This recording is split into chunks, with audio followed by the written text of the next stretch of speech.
Long before you or I were born, there reigned in a country a great way off a king who had 3 sons. This king once fell very ill, so ill that nobody thought he could live. His sons were very much grieved at their father's sickness, and as they were walking together very mournfully in the garden of the palace, a little old man met them and asked what was the matter. They told him that their father was very ill, and that they were afraid nothing could save him. "I know what would," said the little old man. "It is the water of life. If he could have a draught of it, he would be well again. But it is very hard to get." Then the eldest son said, "I will soon find it." And he went to the sick king and begged that he might go in search of the water of life, as it was the only thing that could save him. "No," said the king.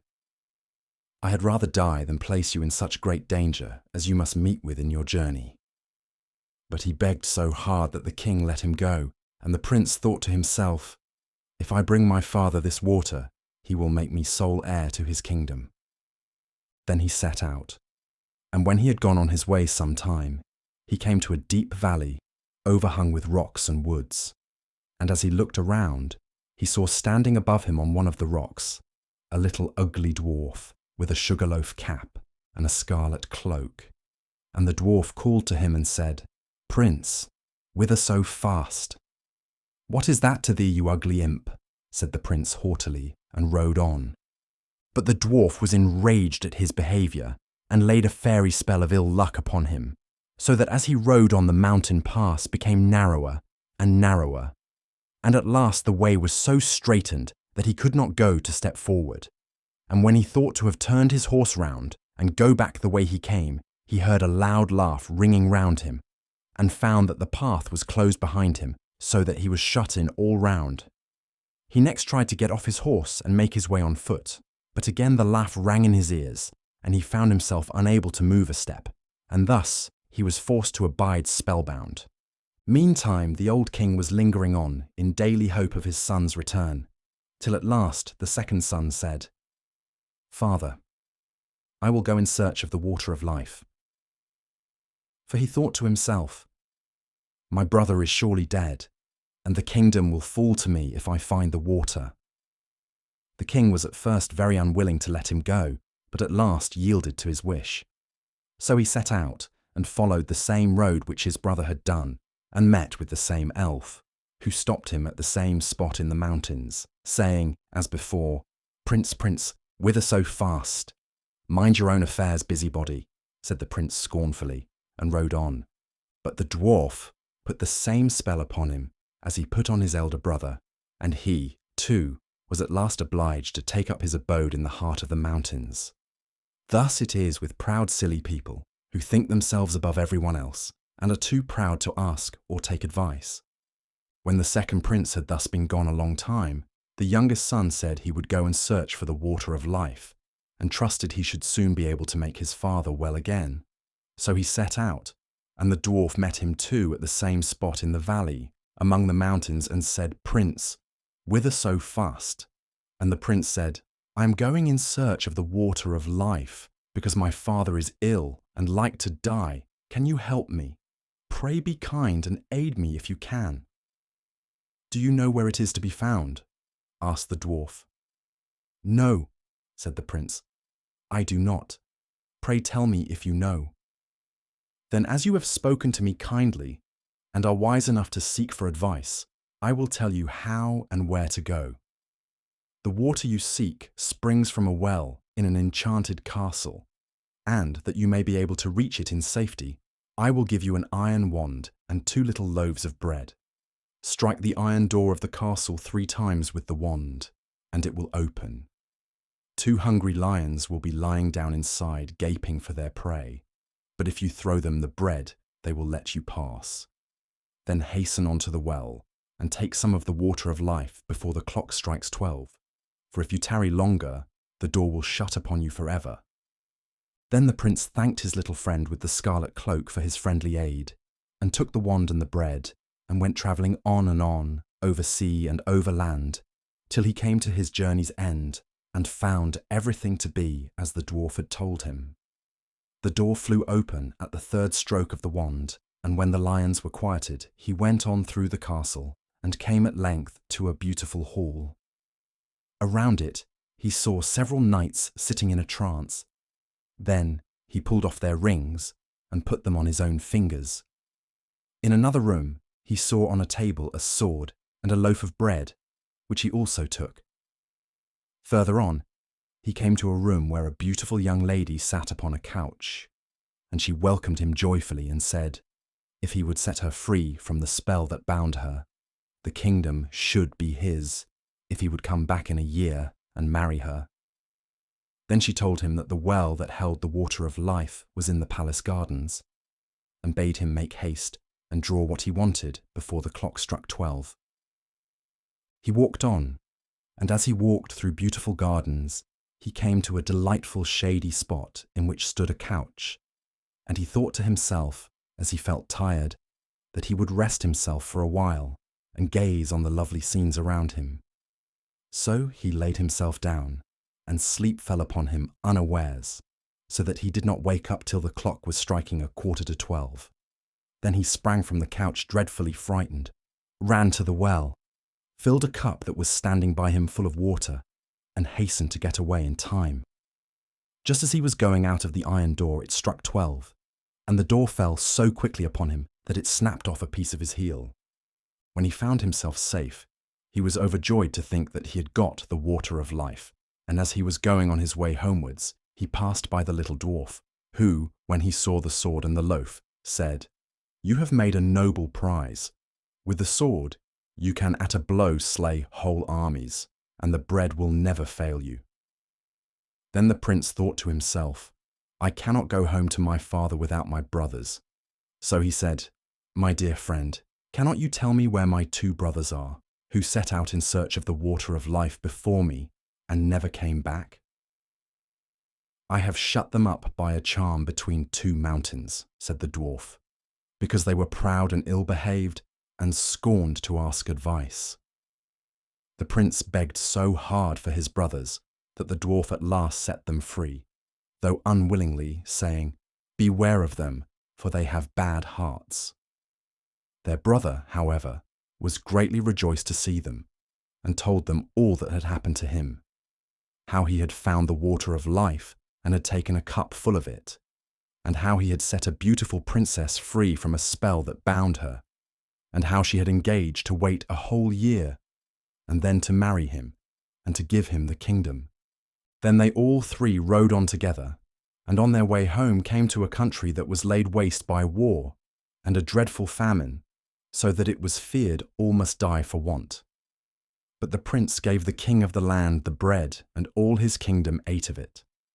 And he lent the king the wonderful sword, and he slew the enemy's army with it, and thus the kingdom was once more in peace and plenty. In the same manner he befriended 2 other countries through which they passed on their way. When they came to the sea, they got into a ship, and during their voyage the 2 eldest said to themselves, "Our brother has got the water which we could not find. Therefore our father will forsake us and give him the kingdom, which is our right." So they were full of envy and revenge, and agreed together how they could ruin him. Then they waited till he was fast asleep, and poured the water of life out of the cup, and took it for themselves, giving him bitter sea water instead. When they came to their journey's end, the youngest son brought his cup to the sick king, that he might drink and be healed. Scarcely, however, had he tasted the bitter sea water when he became worse even than he was before. And then both the elder sons came in, and blamed the youngest for what they had done, and said that he wanted to poison their father, but that they had found the water of life and had brought it with them. He no sooner began to drink of what they brought him than he felt his sickness leave him, and was as strong and well as in his younger days. Then they went to their brother and laughed at him and said, "Well, brother, you found the water of life, did you? You have had the trouble, and we shall have the reward. Pray, with all your cleverness, why did not you manage to keep your eyes open? Next year, one of us will take away your beautiful princess, if you do not take care. You had better say nothing about this to our father, for he does not believe a word you say. And if you tell tales, you shall lose your life into the bargain. But be quiet, and we will let you off." The old king was still very angry with his youngest son, and thought that he really meant to have taken away his life. So he called his court together and asked what should be done, and all agreed that he ought to be put to death. The prince knew nothing of what was going on, till one day, when the king's chief huntsman went a-hunting with him, and they were alone in the wood together. The huntsman looked so sorrowful that the prince said, "My friend, what is the matter with you?"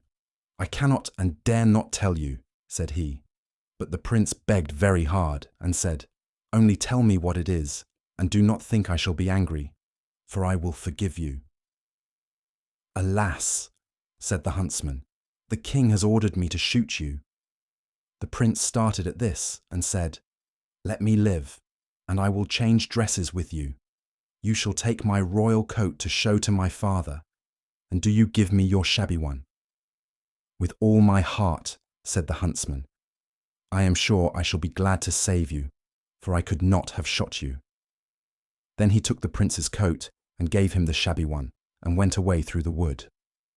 Some time after, 3 grand embassies came to the old king's court, with rich gifts of gold and precious stones for his youngest son. Now all these were sent from the 3 kings to whom he had lent his sword and loaf of bread, in order to rid them of their enemy and feed their people.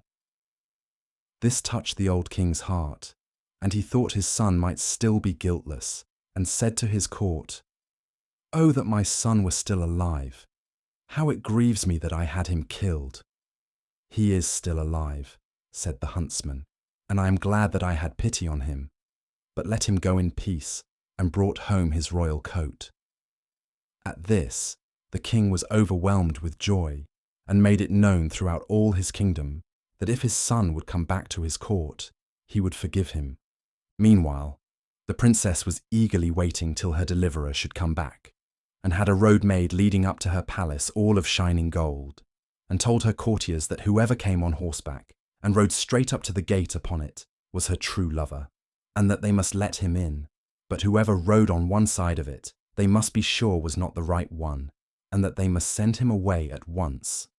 The time soon came when the eldest brother thought that he would make haste to go to the princess, and say that he was the one who had set her free, and that he should have her for his wife, and the kingdom with her. As he came before the palace and saw the golden road, he stopped to look at it, and he thought to himself, "It is a pity to ride upon this beautiful road." So he turned aside and rode on the right-hand side of it. But when he came to the gate, the guards, who had seen the road he took, said to him, he could not be what he said he was, and must go about his business. The second prince set out soon afterwards on the same errand, and when he came to the golden road, and his horse had set one foot upon it, he stopped to look at it, and thought it very beautiful, and said to himself, "What a pity it is that anything should tread here." Then he too turned aside and rode on the left side of it. But when he came to the gate, the guard said he was not the true prince, and that he too must go away about his business. And away he went. Now when the full year was come round, the third brother left the forest in which he had lain hid for fear of his father's anger, and set out in search of his betrothed bride. So he journeyed on, thinking of her all the way, and rode so quickly that he did not even see what the road was made of, but went with his horse straight over it. And as he came to the gate, it flew open, and the princess welcomed him with joy, and said he was her deliverer, and should now be her husband and lord of the kingdom. When the first joy at their meeting was over, the princess told him she had heard of his father having forgiven him, and of his wish to have him home again. So, before his wedding with the princess, he went to visit his father, taking her with him. Then he told him everything, how his brothers had cheated and robbed him, and yet that he had borne all those wrongs for the love of his father.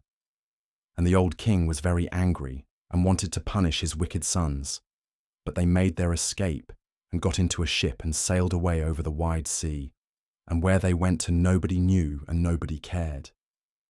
And now the old king gathered together his court and asked all his kingdom to come and celebrate the wedding of his son and the princess. And young and old, noble and squire, gentle and simple, came at once on the summons, and among the rest came the friendly dwarf, with the sugarloaf hat and a new scarlet cloak. And the wedding was held, and the merry bells rung. And all the good people they danced and they sung, and feasted and frolicked I can't tell how long. Enjoyed the story? I post new audiobooks every week, so don't forget to hit subscribe and turn on notifications so you never miss one. I'd love to hear your thoughts. Drop a comment below and let me know what you thought of this story, or suggest what you'd like to hear next. Before you go, please consider treating yourself to a free audiobook on Audible. Just click the link in the description, start your free trial, and dive into thousands of classics. No strings attached, your first book is free, and it helps support the channel. Happy listening.